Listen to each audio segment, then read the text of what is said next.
Hello students, welcome back to our new video. इस video में हम करेंगे क्लास 10th का हिंदी का मॉडल पेपर सोल्व। तो स्टार्ट करते हैं। दिए गए बिंदुओं के आधार पर निम्नलिखित में से किसी एक विषय पर निबंध लिखिए लगभग 300 शब्दों में। तो पहला दिया गया है आपको मोबाइल फ़ोन के ऊपर और दूसरा दिया गया है आपको पर्यावरण प्रदूषण के ऊपर। तो हम पर्यावरण प्रदूषण वाला करेंगे। तो इसमें आपके ऑप्शन दिए गए हैं। इन पांचों में से आपको पॉइंट दिए गए हैं, तो इनमें से आपको बनाने हैं। तो पहला पॉइंट है आपका प्रदूषण क्या है, प्रदूषण के प्रकार, प्रदूषण के कारण, प्रदूषण निवारण के उपाय और उपसंहार। ठीक है, तो स्टार्ट करते हैं। तो आपके इस प्रश्न का उत्तर ये हो जाएगा, प्रदूषण क्या है? आकाश, वायु, भूमि, जल, हरियाली, पर्वत आदि मिलाकर हमारा पर्यावरण बनाते हैं। ये सभी प्राकृतिक अंग हमारे स्वास्थ्य और सुखी जीवन का आधार हैं। दुर्भाग्य से मनुष्य ने इस पर्यावरण को दूषित और कुरूप बनाने में कोई कसर नहीं छोड़ी है। आज सारा संसार पर्यावरण दूषित परेशान है। तो इसके कारण लिखेंगे। प्रदूषण के कारण पहला है जल प्रदूषण। कारखानों से झील और ज्वालामुखी ने नदी, तालाब, वर्षा जल तक यहाँ तक पहुँचाया है। दूसरा है वायु प्रदूषण। वायु प्रदूषण से भी कोई फर्क नहीं पड़ता। सामूहिक और सुपरमार्केट वाली गैस एयर मंडल और विशाल बनी हुई हैं। और तीसरा है खाद्य पदार्थ। साबुत जल, वायु और मसालों ने अनाज, साग सब्जी और मांस सभी को अखाद्य बनाया है। ध्वनि प्रदूषण। शोर हमें बहरा कर रहा है। इससे अवसाद, मानसिक तनाव जैसी बीमारियों का सामना करना पड़ता है। प्रदूषण के कारण क्या है? प्रदूषण के कारण है इस सर्वव्यापी प्रदूषण ने मानव ही नहीं सर्वपूर्ण जीवधारियों के जीवन को संकट में बना दिया है। इनमें से किसी एक का सामना करने की क्षमता बरकरार रखी जा रही है। नए नए घातक रोग उत्पन्न हो रहे हैं। बाढ़, भूमि क्षेत्रों में ऋतु चक्र का डूबना, रेगिस्तान में वृद्धि और भूमंडल की वर्षा में वृद्धि जैसी घोर संकट मानव सभ्यता के भविष्य को अंधकार में बना रहे हैं। पर्यावरण प्रदूषण के निवारण क्या है? पर्यावरण प्रदूषण की सुरक्षा में ही प्रदूषण की समस्या को सुलझाया जा सकता है। इस हेतु हरियाली को बढ़ावा देना, वृक्ष उगाना, शोर पर नियंत्रण करना तथा पर्यावरण प्रदूषण के प्रति जन चेतना को जागृत करना, जनसंख्या वृद्धि पर अंकुश, परमाणु परीक्षणों पर रोक और रासायनिक पदार्थों के उपयोग में कभी आदि उपाय करने होंगे। और आपके उपसंहार में है पर्यावरण मानव जीवन का अभिन्न अंग है। पर्यावरण न सिर्फ हमारे स्वास्थ्य का एक माँ की तरह ख्याल रखता है, बल्कि हमें मानसिक रूप से सुख शांति भी उपलब्ध कराता है। तो ये हमने सोल्व कर लिया है पर्यावरण प्रदूषण का निबंध। अगर आप इस तरीके से लिखते हैं तो आपके 5 से 7 नंबर मिलने की संभावना है। ये 5 नंबर में आपके आया हुआ है। अगर आप इस तरीके से लिखते हैं तो आपके 5 नंबर पक्के हैं।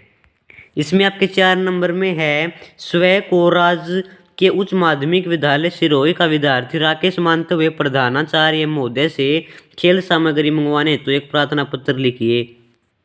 और इसके अथवा में आया हुआ है पढ़ाई हेतु छात्रावास में रह रहे अपने छोटे भाई को पत्र लिखकर कोरोना वायरस संक्रमण से बचाव हेतु विभिन्न उपायों की जानकारी दीजिए।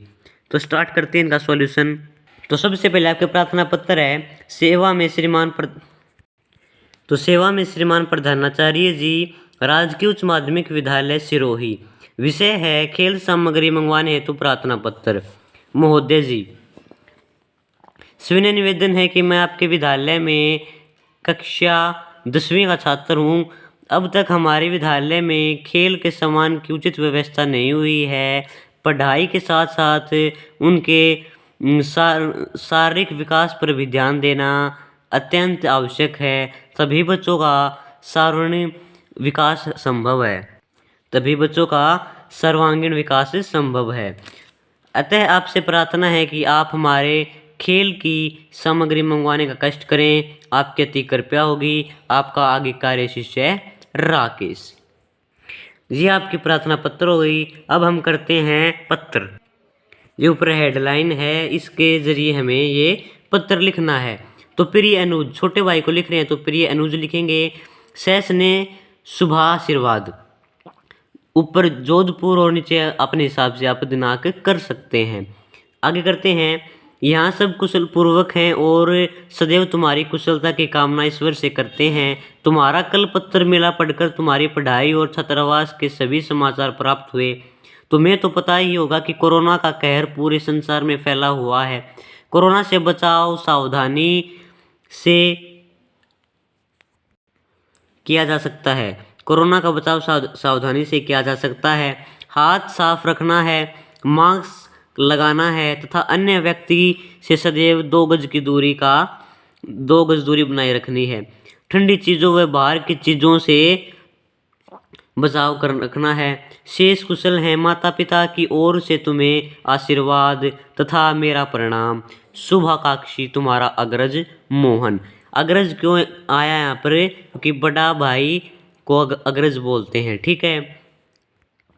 इसमें हमने प्रार्थना पत्र भी कर लिया है और पत्र भी कर लिया है। अब करते हैं प्रश्न उत्तर। तो पहला प्रश्न है, विशेषण किसे कहते हैं, वह कितने भेद होते हैं? तो आपका सही उत्तर हो जाएगा, संख्या या सर्वनाम की विशेषता बताने वाले शब्दों को विशेषण कहते हैं और इसके भेद होते हैं 4। पहला गुणवाचक, दूसरा संख्यावाचक, तीसरा परिमाणवाचक और चौथा सार्वनामिक। फिर आपके दूसरा प्रश्न है, सकर्मक क्रिया का उदाहरण लिखिए। ये आपके 1-1 नंबर में क्वेश्चन हैं। तो इसका सही उत्तर हो जाएगा, वह फुटबॉल खेल रहा है। ये आपका सकर्मक क्रिया का उदाहरण हो जाएगा। प्रश्न नंबर 7 है, निम्नलिखित उपसर्गों के योग से 2-2 शब्द बनाइए। तो पहला है आपका अनु और दूसरा आपका सम। तो आपके अनु का उपसर्ग हो जाएगा अनुगामी।